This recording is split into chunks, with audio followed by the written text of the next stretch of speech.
Today's statement is about growth. High tax rates damage Britain's competitiveness. Can we afford these tax cuts, Chancellor? Just looking at the pound, and it's ticking every second, and it's ticking lower. This is literally just over the course of today. What does that tell us about the markets? Is that the correct word to use? How the market's response to Kwasi? Basically saying they don't like our currency anymore because they think it's going to inflate. Chancellor, you have to admit, how is it not a gamble? So what is a gamble is thinking that you can keep raising taxes and getting prosperity, which was clearly not working. What happens if the pound continues to slide like that? So what you know is that as Chancellor of the Exchequer, I don't comment on market movements. What I am focused on is growing the economy. Well, the British pound has fallen to its lowest level ever against the US dollar. Importing things are going to get more expensive if this situation remains, and that of course contributes to inflation.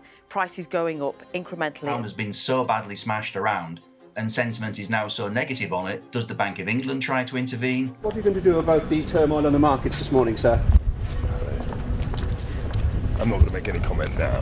Thank you. There has been intense contact between Chancellor's office and the Bank of England Governor's office trying to work out how they could reassure the markets. I think it's hard not to draw the conclusion that all this will require a significant monetary policy response.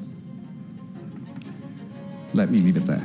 We're paying just over £1,000 at the moment on our mortgage. Every time we check, it looks like it's going up even more. Because we're buying from other countries and with the exchange rate, we've got to put our prices up. People out there haven't got more money to spend. The IMF joining a growing international backlash and telling the Chancellor that he should scrap his tax cuts for the high earners. Yeah, Chancellor's mini-budget, described as untargeted fiscal packages, will not only add to inflationary pressure, but also likely to increase inequality, make things less fair. It's unusual for them to make a statement like that. Just heard from the Bank of England a rather extraordinary statement, which is an intervention, they say, to try to restore orderly market conditions. The statement goes on, were dysfunction in this market to continue or worsen, there would be a material risk to UK financial stability. We're already seeing it, aren't we? Mortgage lenders are pulling some of their products. More than 900 of them overnight. A further 321 mortgage products have been withdrawn from sale. Good morning, Prime Minister. Where have you been?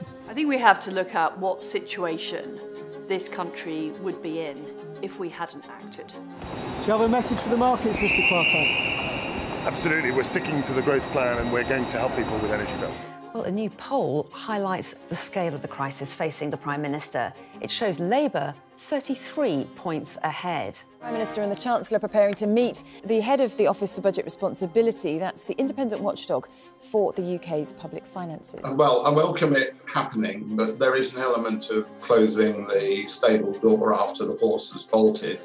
Now, Richard Hughes of the Office for Budget Responsibility headed in for a meeting at 10 o'clock and left about half an hour later, so not a very long meeting.